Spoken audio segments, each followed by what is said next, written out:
Building with us today is a gentleman I met a few years ago, and he gave me the opportunity to come on his platform and run my mouth about marketing and branding. He ain't know me from nowhere, but he said, yo, we both here in the city, we both trying to do our thing, come over and holler at me. And so now I get to return the favor, and I've got to see him grow over the last year and some change. I had my man Justin Shaw, business consultant, bespoke tailor, amongst other things. Justin, how you feeling, man? I'm living and loving, man. How about yourself? I'm doing good, man. Thanks for taking the time to come and join us today. We're built different. This is my first time meeting Justin in person, so for everybody who was listening, Justin's pretty tall. If you're watching, I'm not that small. Justin's just pretty tall, okay? But yeah, so we're recording this now. It's the end of the year. You just launched the initial cohort. Is it a cohort? Yep. For iamjs. So fill us in. What is iamjs? And then tell us how it came about. Yeah, man. So iamjs is a space for founders. And matter of fact, let me actually put it as simple as this.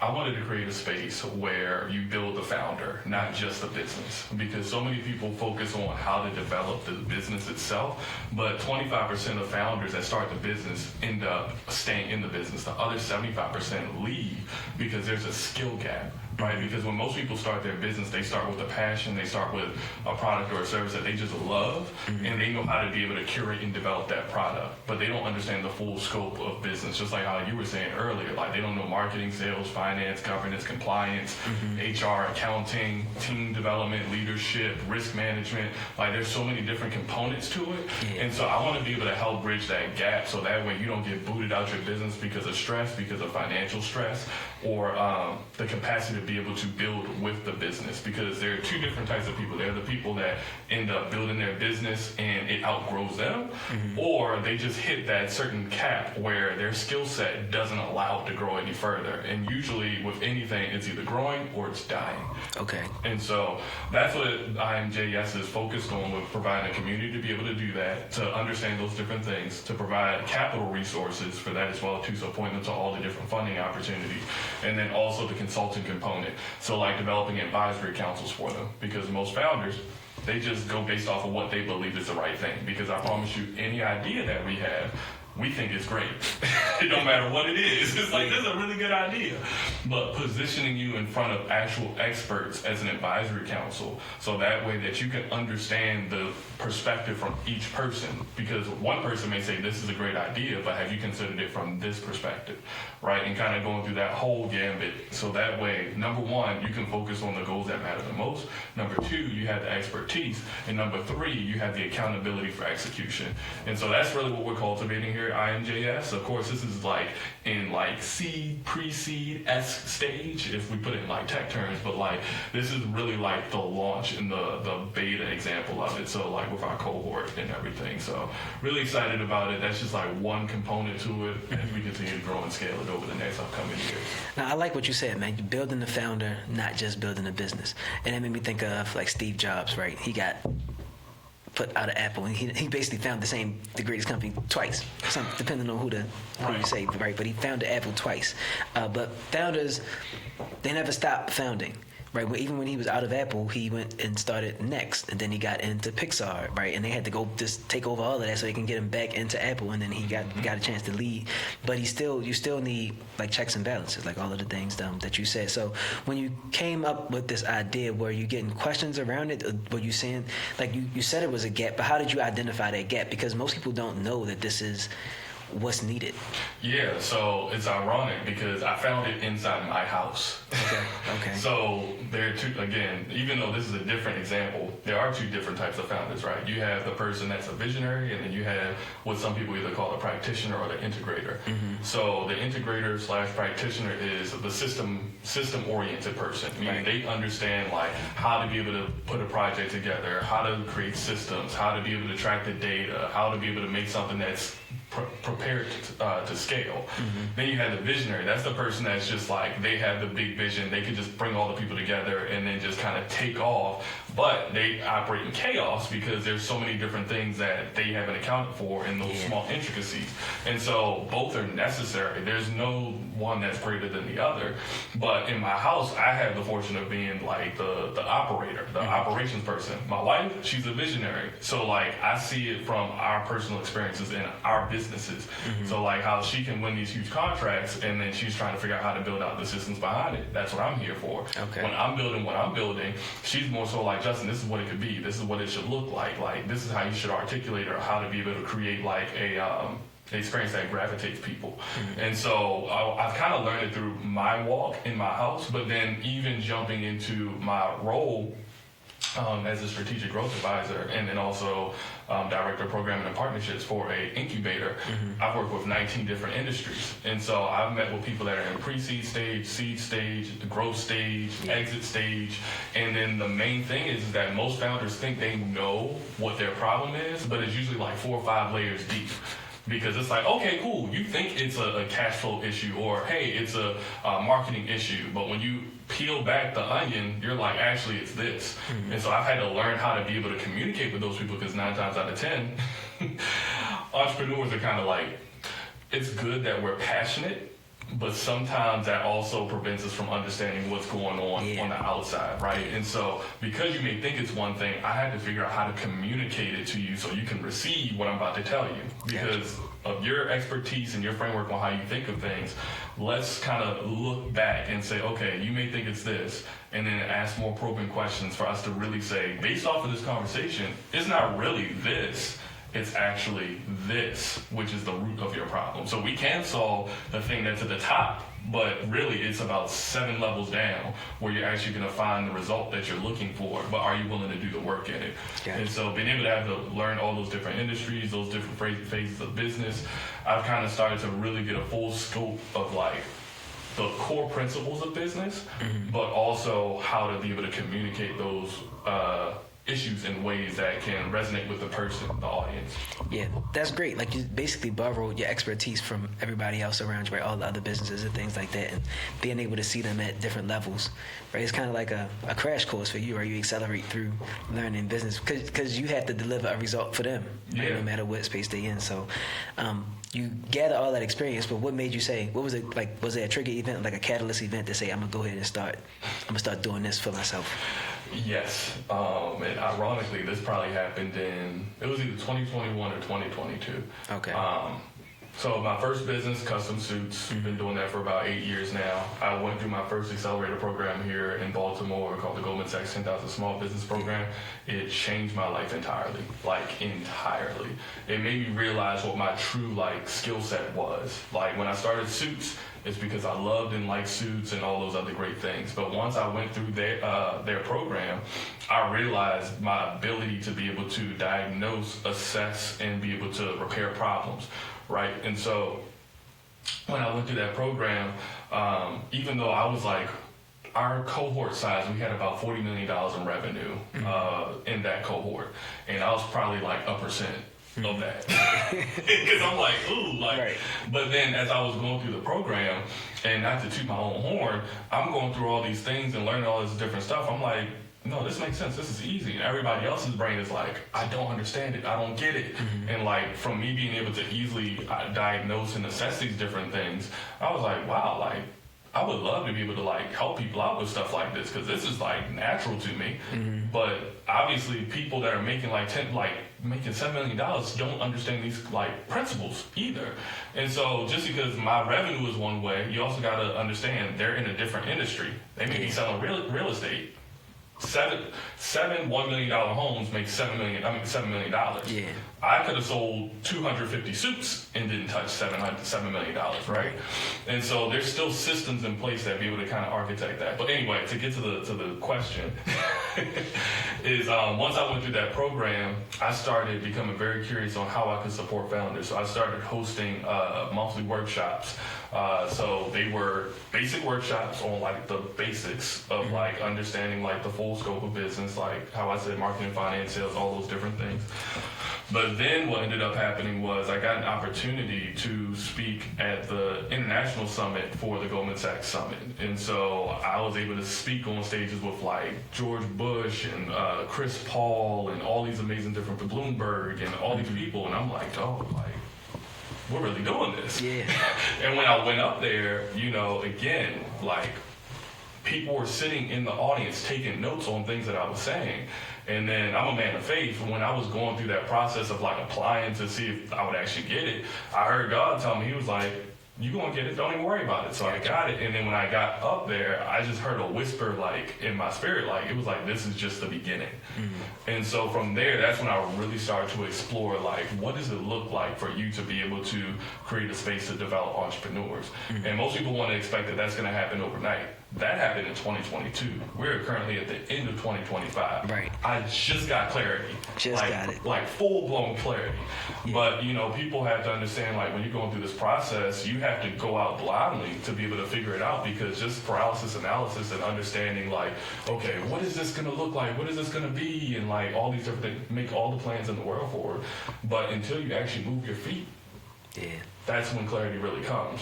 By making those mistakes and understanding who is there, assessing who needs you, and then just taking that information and saying, how can I curate the experience towards that person to help them become better? So tell me like 3 actions you had to take. Like you had to talk, you heard the whisper. Now you gotta make a move. The first instinct for most people is like, all right, I'm gonna make a move. They either move recklessly, and I don't mean recklessly like in a dangerous, risky way, but they just start doing things, or they start like overthinking and like planning a lot, right? I know that's happened to me, and I talk to other people who that's happened to. What was the first 3 things that you did? Did you fall victim of overthinking, or like how did that all work out for you? So it was a perfect storm, because I was still operating my suit business like full time. So I couldn't really dedicate a whole bunch of time to doing stuff like this. But I wanted to plant seeds and see exactly what was going to shape the experience that I was going to create in the future. And so for me, what I did was I started hosting those. I took action. I hosted those workshops for free for like 2-3 years. So most people are like, you should be charging. I'm like, no, I'm getting paid in data. I'm learning my audience. I'm learning who I'm attracting. I'm learning their gaps. I'm learning how they think about things. I'm learning the verbiage that they're using, because down the line, this is all that information is an asset to how I can build now. Right? And so me trying to figure out how to articulate that came from all that information and content that I've gathered over the years. And so that was number 1. I did take action, but I did it intentionally with gathering data. And even though it wasn't in the sense of how I would have gathered data today, the information, I was still able to get testimonies. I was able to assess exactly, almost like the qualitative data from it all. Like, this was very effective, or this helped me out a lot, or okay, I'm attracting these industries. I'm attracting a lot of professional services. It made me realize in a silly way, I was like, Justin, actually with your suit business, you aren't in the retail space. You aren't in the product-based space. You are a consultant. Like, so in reality, you really are a consultant, because I do not produce something until I assess the needs of the client, identify the gap, identify the problem, and then be able to tailor a solution towards them to deliver it. And so I started to realize that was really my lane, because I thought I was going to be coaching and teaching like retail businesses on how to be able to build like fashion and stuff like that. But I'm like, you actually don't know how to do that. Right. You know the actual process of consultation and presentation and then analysis and all those different things. And so that was step 1, was to be able to just take action. Step 2, I'll add, is to gather the data. And then step 3 is to start to be able to formulate that plan, but not overcommitting to it in the very beginning. Because you're still trying to understand who your audience is, what they bite on, what they don't bite on, because you don't want to overcommit to something that it's like, oh, this actually isn't the gap that needs to be filled. You think of it like a science experiment. You got a hypothesis, you actually had to run the experiment itself, and then you had to do the analysis. And based off that analysis is how I determine how I'm going to make my action steps moving forward. I like that. Research is highly underrated. Like, people don't research enough, and so that's a part of doing this podcast, right? We need to learn some of these things. So, research, big data. That was a part of the first thing, right? Gather data. You need data, and I talk about this when I have some consultations myself. I say, did you ask anybody what they think or what they want? Like, just, send a survey. And I'm not saying like I wasn't being a smart aleck or anything. I just asked, like, did you ask, what anybody wants? you could literally just text people. It's, hey, I'm working on this. Send them a flyer. Like, yo, I just designed this. Do you like this? Or, you know, we're using these digital tools now. You can just do a quick type form or whatever and send out the type form and get feedback. Like you said, a lot of entrepreneurs, we have an idea and then the idea is great to us. Right? But we got to go. It has to be great in the real world for us to actually have a business. Yeah, and just to add on to that, it's like when we start again, we're almost like artists, right? And so we're trying to build this masterpiece, and we get so married to the vision that we have for it, it doesn't serve the audience that we work with. And that ends up costing us a lot more money and time and effort and energy because we built something so beautiful that only it serves us and not the people around us. And being able to experiment with the people, you don't have to come up with everything. Matter of fact, you're working too hard. There are 8 billion people out here. Instead of you trying to figure it all out, say, just like how you said, can you fill out this survey? Can you tell me what your thoughts are? Where are your gaps? What can I do to be able to help you, and how I can bring resources to be able to create that solution for you? Because you don't want to use too much brain power on something that you can just get the answer from outside sources, because you're serving the people. You're not serving yourself. It'll serve you back, but you got to serve the people first before you be able to take something for yourself. Right. All right, so let's talk about your business model with iamjs. You took action. You gather some data and all those good things, and then you finally hit the end of the year, got your first cohort. So tell us about it. What's involved in it? What are some of the steps? Like, what's the process? What are you taking your the members of your cohort through? So I'm so excited about the cohort. You should be, man. Like, you should be. Congratulations. I want to like jump up and like because I truly believe it's like different from what most people experience in programs. So I build programs for a living, accelerators, cohorts. I've seen incubators, all that. I've been through them. I've seen so many people go through the process. For me, I'm really focusing on the action that needs to be taken from the founder. Almost think about it, the best way to capture this is we're performance-based. I'm bringing 2 different types of people into a space that need to learn how to think like both people.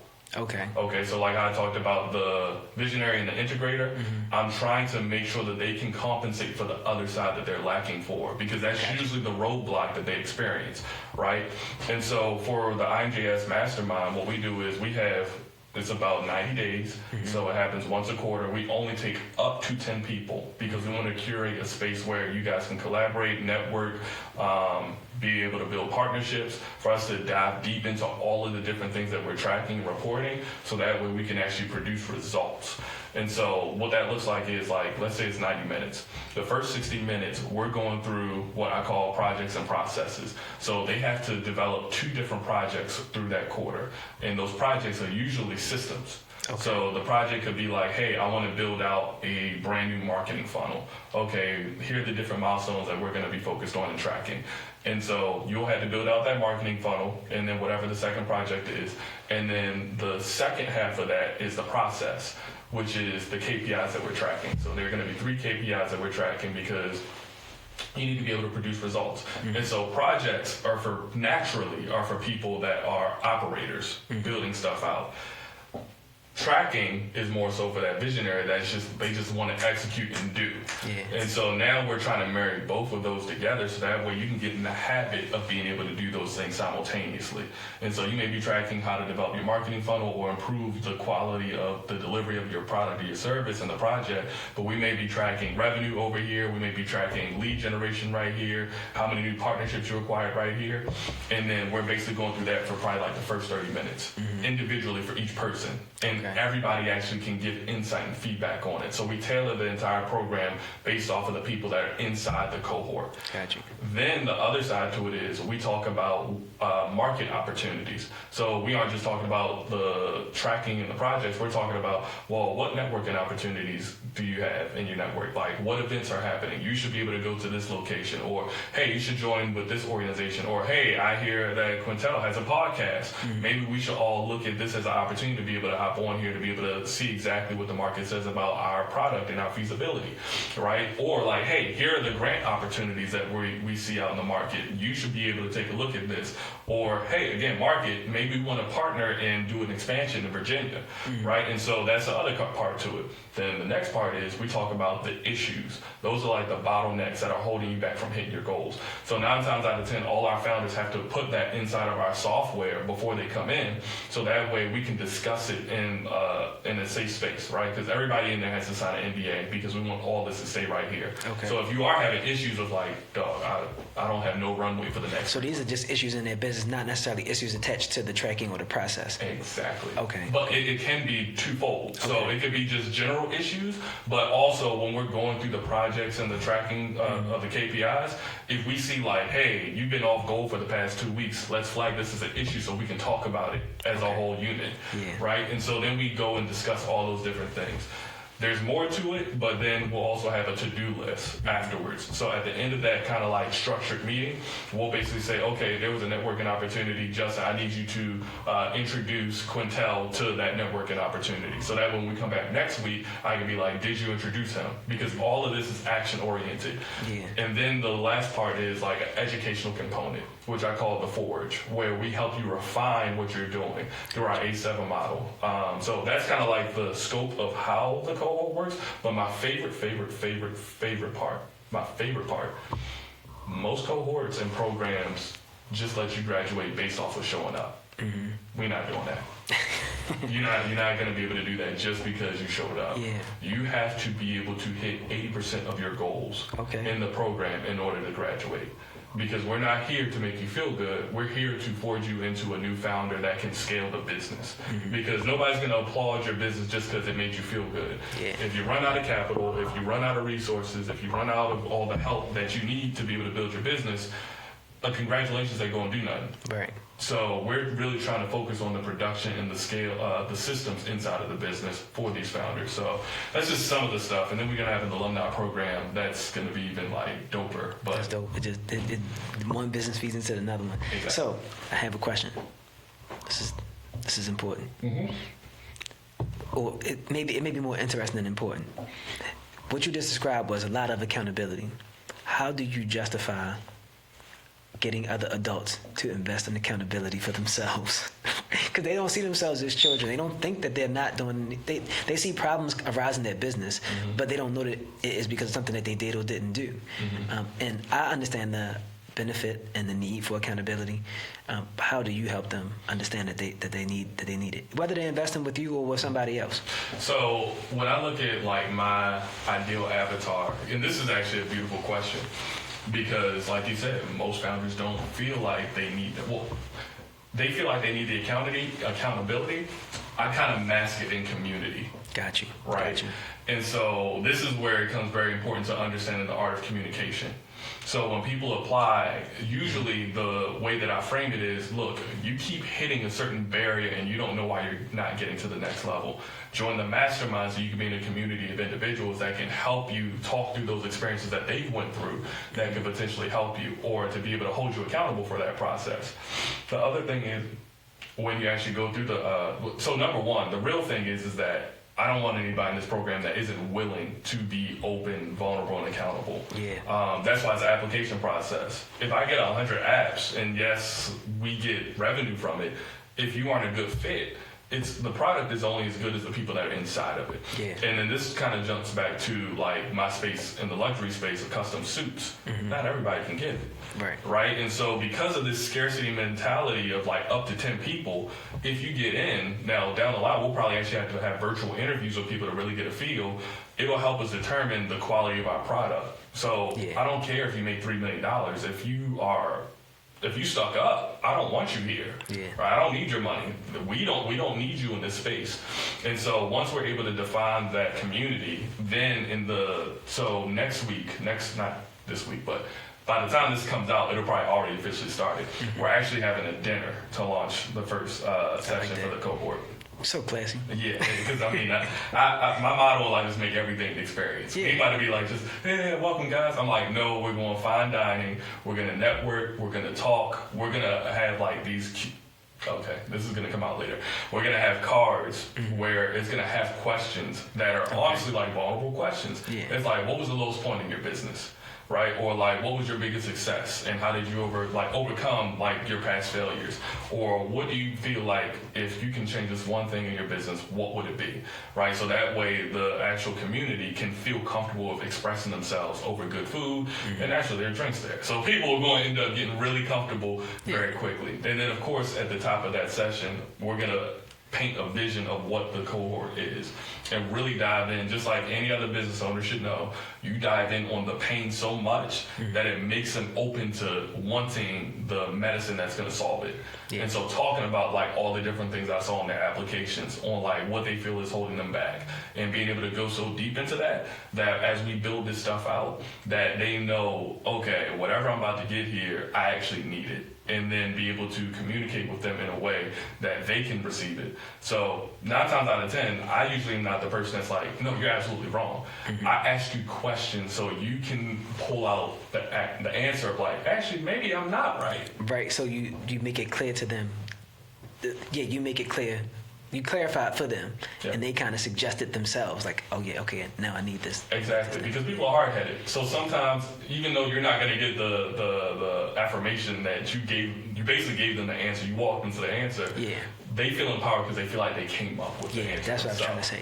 Yeah, they gave it to themselves because, like they say, people need to be reminded more than they need to be taught. Exactly. And they'll feel so much better if they reminded themselves, like, oh, that's right. That's it. And that's why I focus on, with the forging part of the program, that's probably like 33% of it. Most people get into programs and want it to be 90%.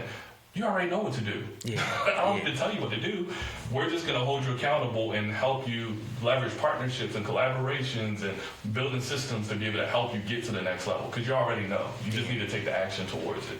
So you have anybody that lives in the online space, we see a lot of, like, a cohort is technically could be like a digital product. Yep. Right? So we see a lot of cohorts, we see coaching programs and things like that. And it's hard for people to determine whether it's good or not.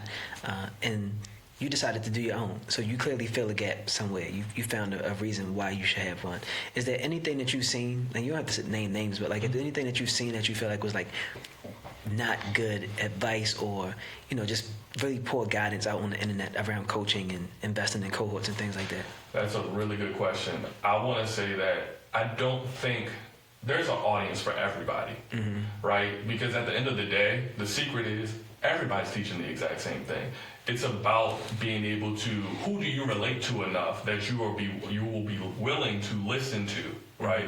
So the gap that I do recognize, and this is why I've kept it as an intimate experience, is that when I've gone through 5-day challenges or 90-day challenges and they have 100 people in there, they can have the call to action to be, do this, do this, do this, do this. And then next week you come back, and because you're like 1 out of 100, they're not going to go through everybody. Yeah. And so it's like the people that did do the homework or the call to action, those 5 people will raise their hand and talk about it. And then they'll just move on. And then you can just hide in the back and be like, all right, I mean, I didn't do it, but I got some good info. Yep. But here, the gap is that every single week, you are being put up there on the stand to talk about what you did, what you discovered, how you can make adjustments and changes, and how to learn how to think more strategically. Because now we're teaching you how to communicate and how you can solve problems. Because now, once you graduate from this cohort, you have a framework on how to run your business. Because that's the real secret. If you do this exact same structure that I'm doing for the cohort inside of your business for your team, it's the exact same thing. Do it for your marketing team. Do it for your sales team. Do it for your IT team. Like, all those different things. If you duplicate this thing and be able to put people up on the stand for a moment to talk about their progress, what they're struggling with, and then collaborate, it's a done deal. And so what makes us different is the fact that every single week, I get to hear what's going on with you. And your cohort members can also hear it too, because that's going to inspire change, whether it's in your business or in theirs, because the same issue that they're experiencing is the same one that they may experience in the future or they already went through. So that's really what makes us different. We're not just having 1 million people in this cohort. It's staying at this intimate level, so that way you can ensure that you're getting the results you desire. Yeah, I can appreciate that. I've been in a few, and they weren't as big as 100 people, right? But even if it's 20, and if it's not like super tight knit, some people can kind of like drop off, and it's cool. Like you said, you still get paid, but you want people to really walk away. You want them to get the transformation. You want them to be able to get the transformation. So I appreciate that. I'm happy that you did it that way. Shout out to everybody that's in it. Are most of the people from the area, like the Baltimore area? Yes. Well, I'll say some are from Baltimore, some are in Baltimore County. Yeah. Someone's from Richmond, and yeah, I think that's the bulk of it. So I'll say Greater Baltimore and Richmond. So outside of the people in your cohort, is there anybody in Baltimore you think like is on the rise in the business space? Like I never really asked this. I just thought about it. But when you outside, you kind of see what's happening. And I mean outside like in a professional sense or in the business space, because we move different. The people that are just like doing business and making things happen, or like you and I went to the same high school, and not even being biased, we gonna keep coming across a bunch of people that went to our high school because they like outside, like doing stuff. Is there anybody you know that you want to just like we should give a little nod to? This is real bias, but I think it depends on the industry that you're in, right? So we're like in the professional service space, so we're gonna see some of these people in the professional service space.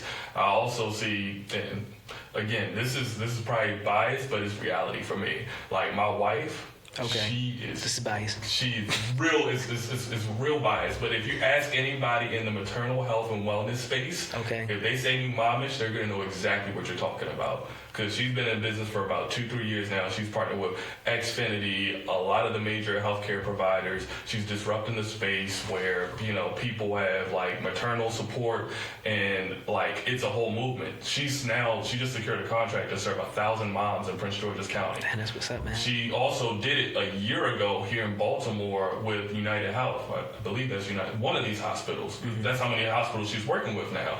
And so like if you are in the wellness space, that's who you're thinking about. When you think about the, what is that space called? For youth development, as far as like graphic design or education and entrepreneurship, I think about Dion Bowen, where he's building these these summits for the youth. And so they're using their skill sets to be able to build these incredible, tremendous businesses. And he's doing it not just here in Baltimore, but he's getting contracts all across the state in all these different counties. And so they're funding him to do these huge summits. He did one in Morgan, I believe, a couple of weeks ago. There are a lot of different people that I could just kind of give a shout out to. I mean, you've already interviewed him, Sharif. If you don't know Sharif, right. That's what I said. When you outside, you know what's happening in the business space. Sharif is right there. Yeah. Like, and if you don't know him, the person right next to you knows him, right? And because he has a heart of gold and he wants to serve the people, whether it's in real estate, small business ownership, in their faith, all those different things. And then there are those silent killers out there, which is, again, basically, I'm kind of naming the people that I know, but it's because I know they're doing it at scale. Like my good friend Caleb, he's in the real estate space. He was able to, over the course, I believe, like 3-4 years, acquire like 200 beds of real estate in the DMV area for like universities. And so, most people, when they think about real estate, they're like, hey, let me just buy this property. It's single family. We're going to put a single family in there. He saw the gap, just like some of the models in other states, where like, hey, if I acquire this property, there are 8 rooms in here. Why am I going to put one single family in here when there are universities like Johns Hopkins right next door? Yeah. We're going to charge $600 for each of those, which ends up being, $32,000? $3,200, right? Versus charging maybe like $2,000 a month. And so he ran the play of being able to do that. Now he's jumping in the commercial space, and now he's in Miami, and he's in Vegas, and all these different things. And I call them silent killers because most people in real estate, you only know the name of the company. Yeah. You don't know the person that really owns it. Yeah. And mind you, he was doing this in his early 20s, transitioning into his 30s. He's... Yeah. Doing this thing. That's what's up. Now, thank you for sharing that, because we need to know. That's why we have this. That's why I put this podcast together. People tell me, and I know this podcast can be bigger than, and it will be bigger than just what's going on in Baltimore. But it's really important that we talk about what's going on here, because it's a lot going on here. So tell me what you think about doing business in Baltimore. What's the pros and cons, do you think? The pros and cons is that Baltimore has so many resources. You have so many resources. So if you need a program, it's something here for you. Like there's literally something here, whether it's through Johns Hopkins, or whether it's through like Hutch, whether it's through Department of Commerce, Towson Startup, if it's through Techstars, if it's through, like, there's so many different, I mean, the Greater Baltimore Urban League, honestly, there are too many programs. Innovation Works, like Goldman Sachs, I can literally go on for like another 10 minutes probably naming all of them off, right? So if you need to understand the full scope of what business is, you can literally find it all here in Baltimore. And this sounds counterintuitive for me being like a consultant, advisor, coach. You can get a lot of these resources for free. Like a lot. So like with my role, I have to be the individual that points them to all these different resources. So just like I was talking to the gentleman outside earlier, if you tell me what your problem is, I can point you to a resource. So like if it's like, hey, I need to figure out how to be able to staff, but I don't have that much money, you can talk to the Department of Commerce and how they actually have tax credits that let you hire veterans, so that way it's a tax deductible and you're getting some money back, right? Or they can help you with finding space, so that way you can get certain credits back for when you find those specific locations. If you need a general like business advisor and you are in complete startup mode and you have no idea what to do, sign up for SCORE. SCORE has people that are 40, 60-year-old men that have retired and they've been executives for Lord knows how long. Let me tell you something about SCORE, right? When I first, the first business I tried to start, this is a lot. So my first business was doing parties. Or, you know, I'm a little bit older. So my first business was doing parties. Me and my homies hit it off. We did our thing for 6 years. Then the next thing I did was I tried to open a men's retail shop. So I wasn't a tailor like you. I was into like curating the fly stuff. So I was early on Hypebeast. I just stopped going on Hypebeast every day last year. Since 2007. It's ridiculous. So I was trying to get like, you know, Japanese denim and like New Balance accounts and nudie jeans and stuff and I actually had the accounts lined up, but I wrote a poor business plan. So it was me and my main man, Icy. So we was doing the business plan together, and like Icy had managerial experience at Nordstrom, so we kind of had the play figured out. He was super personable, he could sell. I do back end, I call the people, I get on everybody's nerves, I'm hunting down accounts, I was going to trade shows, whatever. So this isn't about me. But I went to SCORE because I didn't know what to do from the very beginning. So they helped me with the business plan, and the biggest lesson that I learned, I was talking to an older man, like you said, right? It's a bunch of older people there, they had businesses, so it was an older Jewish man. Shout out to him, I forgot his name. I was like, I had decent credit for a young man in my early 20s. And I said, well, should I get a house or should I start a business? Because people just tell you, like, I got a job at the government. I flamed out on my first business, you know, that went how it went. But I still got this hustle in me, like, what should I do? Because I can't leverage for both because I don't have any cash. And he was like, start a business, succeed, you can buy any house you want. I was like, thank you. And that came from a free resource in Baltimore. But that's a business lesson. And that was back in 2013, 14. And I still remember that. It's so clear. Like, he was a little bit shorter than me. You know, I ain't that tall. He was a little bit shorter than me. Brown suit, navy sweater, like, and he was like, build that business. So that's a part of why, like, that's what gave me the energy for Built Different and to be able to talk to somebody like you about these types of things, because the energy is here in the city. So you gave some of the good stuff. What are some of the cons, though? Yeah, so the con is that depending on your industry, capital may be a little bit harder for you to get, right? Or you may not know where to get access to capital. So, for instance, right now, and this is why it's actually very important to understand government and politics, because with the current initiatives that are set with the mayor's office, shout out to my guy, Mayor Brandon Scott, it's a lot about helping the youth and recreations and the arts, right? So if you're in those spaces, there's plenty of money right there for you, right? But if you may be in another space, you may be depleted right now, because it's like a lot of the funds are being allocated towards another sector, because that's what's happening in your current economic space. Something else that I'll also say, again, it does really depend on your industry. So Baltimore is very heavy on redevelopment. Like, we're in just rebuild. For organizations, and this is a very generalized statement, this isn't saying that this is the reality, but some people may look at it and say, hey, because everybody's being reestablished, we need something that's already done and ready, or like scaling. So let me clarify what I mean by that. Let's say if I'm only servicing multi-million-dollar companies that are, let's say, in the bio's big here, aerospace is big here, quantum, AI. All right, let's go. Farming, there we go. Farming. it's not a huge industry here, right? And so being able to work with people within this space is going to be far to none. So really, it depends on the space that you're in for me to be able to define what your cons may be. Gotcha. Right? And so there's always a pro and a con. I'm also a very optimistic person. So I'm like, regardless of what's available, I'm going to get it. If it's here, if it's down the street, if I got to pull resource from another city or another state and then just bring it back down here, I'm going to do it. But the general thing will always be, and it's probably not even just in Baltimore, this is actually national right now, is the minority, why can't I remember the word? The minority designation. That's what I'm gonna call it, right? Because of everything that's happening in the office, a lot of the resources as far as funding or contracts aren't gonna be able to get delegated to us accordingly, because we can't leverage that specific designation as being a minority-owned business. So that is one thing, but that's not just Baltimore. That's kind of like nationally right now. So that would be kind of like the main kind of like cons that I would kind of put towards it. That's it. Okay. You thought well through that one, man. But we need to know the truth. You know, it's a lot of good things, but we don't want to. We biased. We from here. We don't want to overhype it, right? We got to talk about what's not. May not be that great. Yeah, I will say like one thing that Baltimore is just really known for is social enterprises. So if you're building anything that's relating to community, resources, support, this is the gold mine to do it in. Yeah, I see it a lot, and it's not my niche as far as like business or whatever, but I really appreciate it.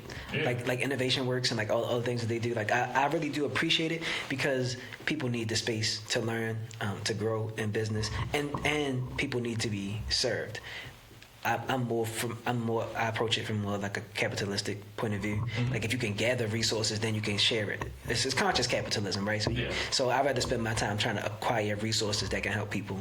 Because sometimes, like Jay-Z said, I can't help the poor if I'm one of them. So I get rich and give back. To me, that's the win-win. Exactly. I'm better. I would be better that way. But I'm glad you brought it up because I see it all the time, and I didn't know how to define it, but that's what it is. A lot of social organizations and stuff. I do have a con, but it's because there's so much good. And this is actually where we fill the gap for it, right? Okay. Because there's so many resources, you don't know where to start. Yeah, it could be very confusing. Right. Yeah. And so you have to have a strategy behind who you're working with, which means that you have to have a synopsis on all your different gaps. And again, not just the surface. What's number one, where are you in your stage of business? Number two, what is your skill set? Number three, what is going on in your industry right now? And then number four is now assessing what's going on in your business and figuring out which fires are worth putting out right now. Gotcha. And so if you just talk to somebody and they're like, yeah, I need help with funding. And I'm like, oh yeah, go over to, Greater Baltimore Committee and Upsurge. They have a network of people. They may potentially have some funders that may be angel investors, VCs, all that great stuff. If we actually pull back the curtain of your business, you are not ready for any of that. Yeah. And I just set you up because I don't know what's happening. And so I sent you down the road of demise. That's a great resource, but that's not good for you right now. Yeah. Instead, you maybe need to go to SCORE instead, or maybe you need to go through a program that can help you create financial modeling, or be able to go through design thinking and being able to develop your actual product tailored towards your actual target audience, so that way you can get the funding. Or maybe we need to work on like getting you a sales coach so you know how to do customer acquisition, right? And so that's the con. Because we have so much that's available, number one is paralysis analysis, and then two, you may be going to the wrong resource at the wrong time. But now we got you. So I can greatly appreciate that, man. That's what's up. Speaking of that, right? Being confused or there being too many resources, analysis paralysis. You do consulting and advisory within your cohort and otherwise in other spaces. When you see somebody that's wearing all of the hats and they don't know where to start or what hat to put on and when, like how do you help them how do you walk them through that? I know it starts at a personal level. You got to find out what's going on in their business, but do you have like a framework that you use to do that, or do you just have like a ton of resources? Like you have your own playbook and you kind of just walk them through that? So somebody's an actual client of mine. I actually do it. So one of my background also outside of custom suits, I was in financial planning. Okay. And in financial planning, most people think that they have their finance together, or they think that if they just make a lot of money, they know everything. But what we did was when we sat down with these individuals, we would go through each core sector of their finances. Like, okay, what's your investment strategy? Okay, what's your estate planning strategy? What's your risk management? What's your cash flow? Like looking at all these different things, because most people go to a specific individual and only look at the lens of like that one sector. They're not looking at how does the decision made here affect everything else. Yeah. And so when I'm sitting down with somebody, I'm looking at the core model of what's going on. Number one, what is your goal, right? Because you need to have some type of strategic plan. So I usually like to work with founders that are making at least $250,000, $300,000 up to $1 million, because that means you have some success, you have some systems in place. Same. But in order for you to be able to grow now, we need to actually have a strategy versus like just doing what you want. When I was in the Goldman Sachs program, one of the favorite quotes that one of my cohort members gave me, he said, "Passion is not a strategy." Right. Right. 100%. Because passion don't do nothing. It just gets you going. Yeah. Right? Well, it gets you to where you're at. But to a certain extent, we need to start transforming your mind from just being a person that executes, but into a true executive. And so when I sit down with a founder, the first question I ask her is, what are your goals? What are your goals? Like, what do you want to hit? What is the vision for your company? What's your mission statement? And then, okay, great. From there, what are your goals set to be able to accomplish that mission and that vision? Perfect. If it's X, Y, and Z, now let's peel back the curtains. Now that I know these are the main things that you have in place, let's ask you some questions about what does it look like for marketing right now for you? What does it look like for sales? What does it look like for your finances? What does it look like for your team? What partnerships have you established? What is your compliance and governance? Like, how do you operate in general, and how is it with like the state and everything like that? Once I gather all that information, I know exactly how all these things work together, and then I can go based off of what is urgent, right? So like if you're telling me, let's say, you are having, you need more sales, right? And I look at it, I'm like, oh, you're at full capacity right now. Like you can't take on any more clients. Yeah. And so, but I looked at your finances, there is no margin for your profit. That's your real issue. Yeah. So what are we going to do about that? We got to figure out what are we going to do to be able to either have some type of upsell, so that way it builds continuity in your business, but also opens up your profit margin, or how are we going to filter out your good clients, your bad clients, and your great clients? How are we going to filter those out so that way we can focus more on our great clients versus our bad and good clients that we just get by with? Yeah. Because your great clients usually don't give you no issues, no hassles. They don't require as much time, but 80% of your time is with the bad clients, and then like the good clients who are consuming all of your time. And so it's really understanding like the full scope of where your business is, because just like in financial planning, when you go for your series license, I can't give you advice until I know what's going on in the entire thing. Because if I tell you like, oh, you need more clients, and I'm just a sales coach, I'm gonna teach you how to get more clients. But I didn't know that the issue was that you needed a better margin. Yeah, you ain't making no money. Yeah. So great, you make more money, but you're more stressed, and you ain't got no money now. Yeah. And so that's kind of like the framework that we go through, and then we have like a 3 to 6 month engagement with our clients where we build out all those different things, so we can help them knock out like the first 2 fires first. We help them build out the strategic plan. We help them and meet up with them on a weekly, bi-weekly basis to ensure that we're coaching them in a way that they can implement this stuff in their business, also with their teams. And then we go on a retainer after that to help them kind of maintain and transition. I'm glad you spoke about the retainer, not just because like how money is, but the different phase of business, right? Because that's a continuity program to a certain degree. So thinking about like the future of your business, you talked about the retainer, you talked about the alumni program. Are there any other things that you see coming down? I mean, you don't got to move too fast, right? You still got to get through your first cohort, but you in Baltimore, you got hella resources, man. So, how do you see things shaping up for you over the next few years or so? Do I want to spill all of it? No. I'm gonna do it. Okay. Because the real vision is, I'll tell you my goals for this year. I have 4. Okay. So the first one is I want to have 1,200 registrations for all of our events for this entire calendar year going into 2026. Okay. I want to graduate 40 cohort members. I want to be able to acquire 10 consultant clients. And then I want to be able to have $1 million invested in small businesses.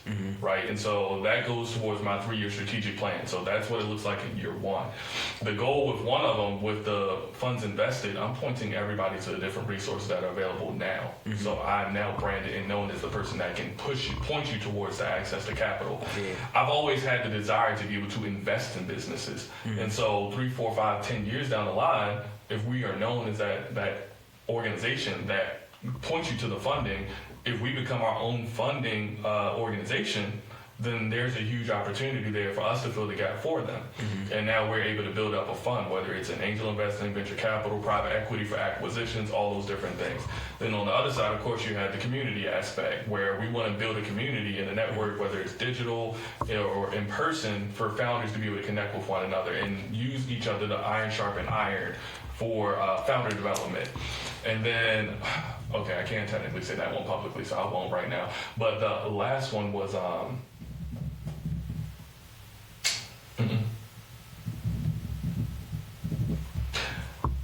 I do probably, it's funny because like I host so many events. Like just from work alone, I've hosted 50 plus events this year for like startups and entrepreneurs and everything.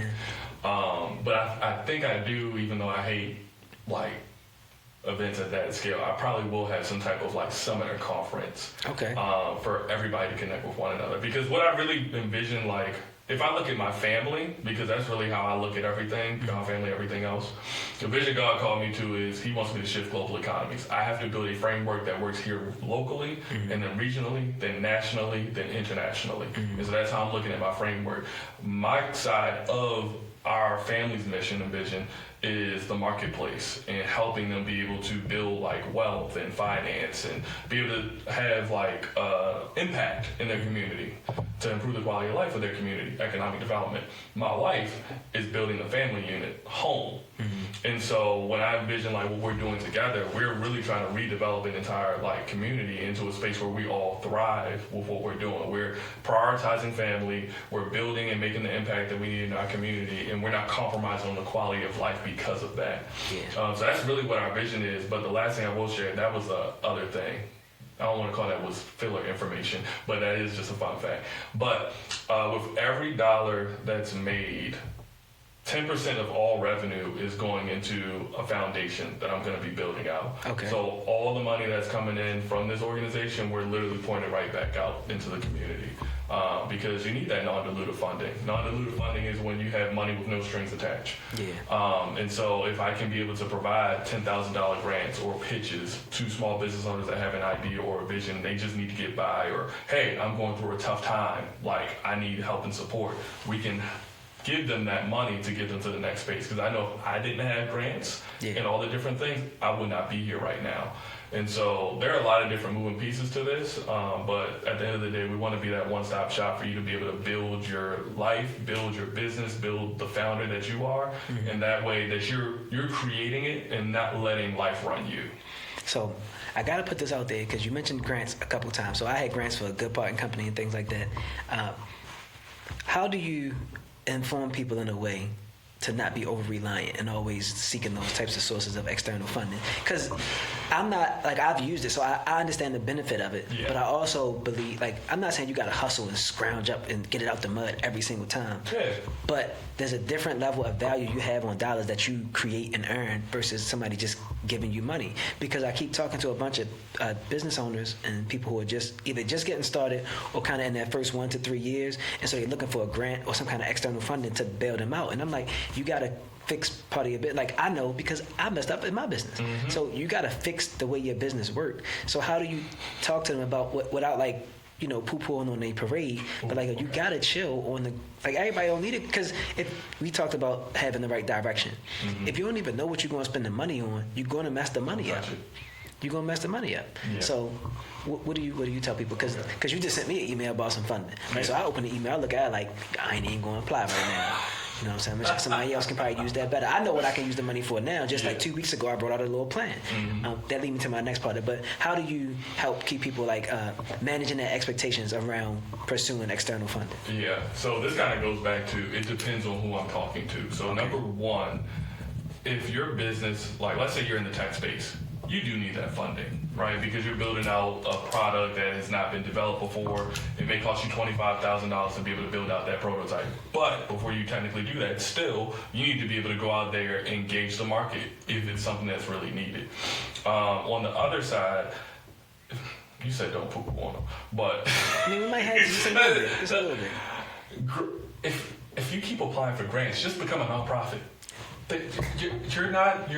Yes. So I'm gonna just leave it right there. Okay. Your revenue is grants on your accounting side. Yes, it is counted as revenue, but that is not that's not the reason you're in business. Yes. Right? Because if you end up raising $100,000 in grants and you have no customers, but just take it from right there, right? It's supposed to be an accessory to what you're doing. But probably what happens in our community is we usually start businesses out of desperation and not from a place of, let me think about this and like have a true plan. Because most individuals or most cultures, when they think about building a business, they're thinking 6, 12, 2 years in advance, right?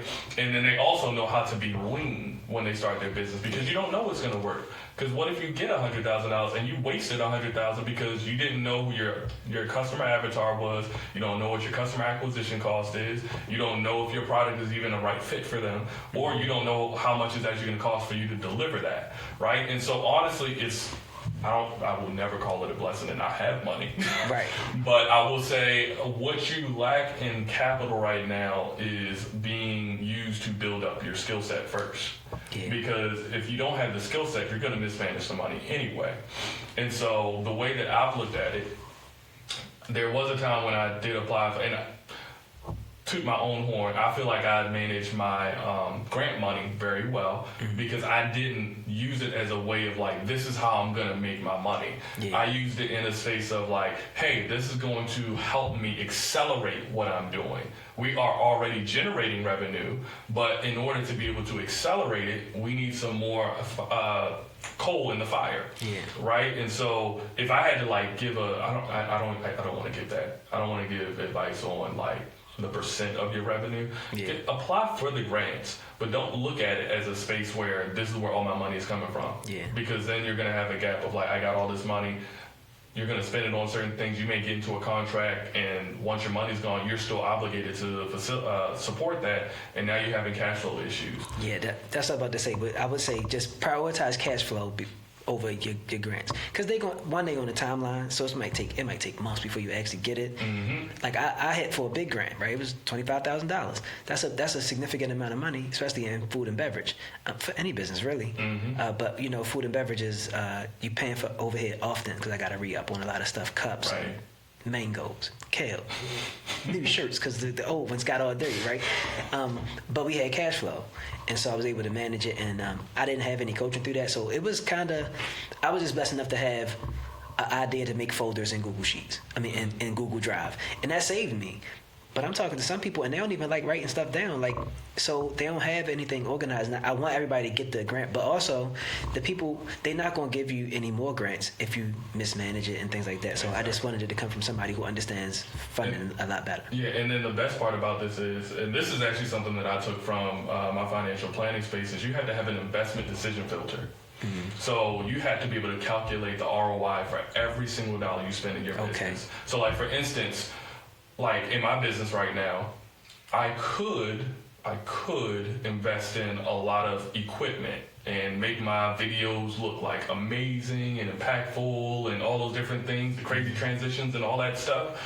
But what's the ROI on that? Right. If I spend $1,000 on that, what is that going to look like for me in 90 days? It may improve just like my lead generation a little bit, but if I took that same $1,000 and just use it for ad spend, I'm guaranteed to get a lot more reach. And then I just got to focus on my skill set of improving the quality that I'm putting out myself. And I know for a fact that, yes, I could improve all the presentation of my stuff and get like the perfect camera and the best lavalier mic and the nicest studio and stuff like that. You need that. You need that for what you do. So, but for my business, it's like that's gonna look good for branding, But right now, I don't need branding. I need cash flow. Yeah. And cash flow comes from customers. So why would I, if you're in the stock market, would you want to put your money in something that is going to give you a 5x return or a 20x return? Yeah. And so, yes, there are a lot of good things that you can invest in, but you have to look at, well, where can I get the best return right now? Yeah. Is this a short-term play or is this a long-term play? What are we trying to go for? Thank you for breaking that down. You just blasted me. You just reminded me, like, yo, don't focus on all of that type of stuff. Like, because my background is in graphic design, so I'm always looking at the design, the aesthetic of things or whatever. But that stuff don't really change. You still need customers. Yeah.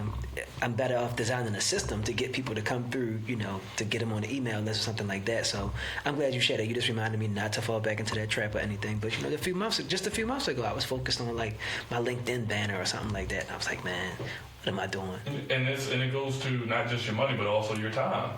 Yeah, it's not a good use of my time, and it's not impacting the bottom line. You got to have customers. So thanks for sharing that. I want you to share how people can get in touch with you. Whether the first cohort is booked. So sorry, guys, y'all ain't getting in this one. But you got 90 days. So get your act together. The next 90 days, you might qualify, but you also do consulting, and you put it out there. Thanks for sharing that too. Before you answer that, do you have a business coach or some kind of coach? So yes, I'm excited. Okay. So yes, I'm gonna say yes. Okay. I have several technically, and it's just because of the unique position that I'm in right now currently.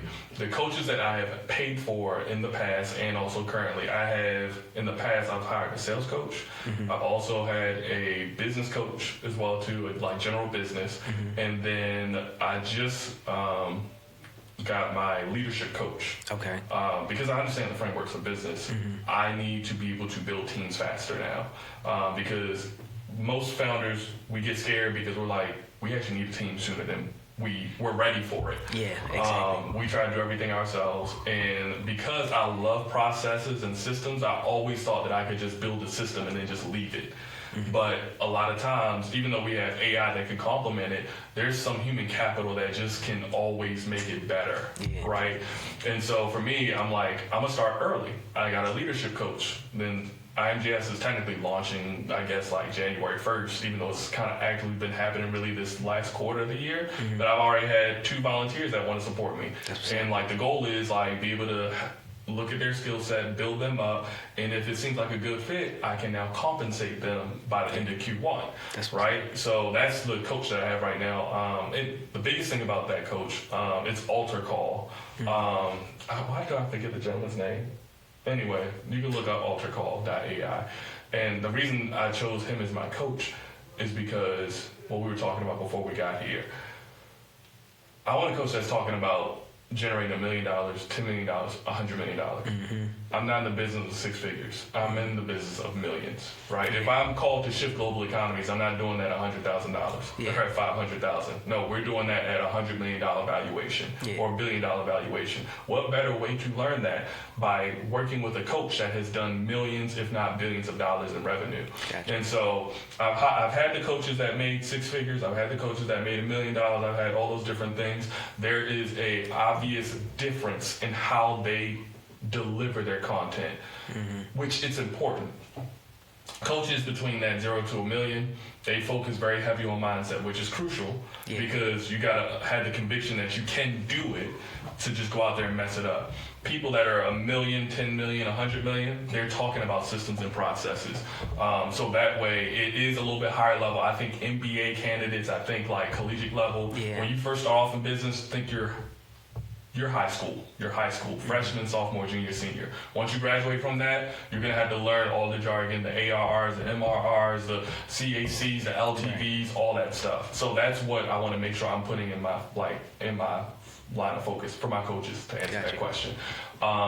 And then what was the other question? No, that was it. We just wanted you to share about how they can get in contact with you for consulting or for the next cohort.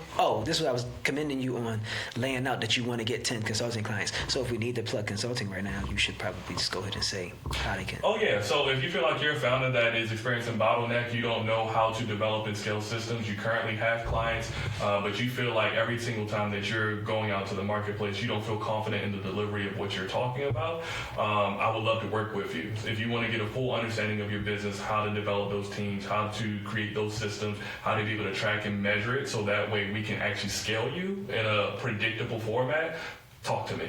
Because we're going to walk through that entire banter. We're going to build out the softwares, the systems, so that way you can buy back your time. You can have a better return of your investment, because I don't want you working 24 hours a day like you used to. I want you to be able to have that set time frame of 9 to 5, because that's where you're going and that's what your team is going to be doing. So I want to start to help you put that expectation in place, so that way you can scale and grow within the time frames that make sense for you, so you can enjoy the quality of your life. So you can contact us at iamjs.io, iamjs.io. And then if you want to shoot us an email, do contact at iamjustinshaw.com. And then you can follow us on Instagram at iamjs.io. My man. Justin, appreciate you, yo. My guy.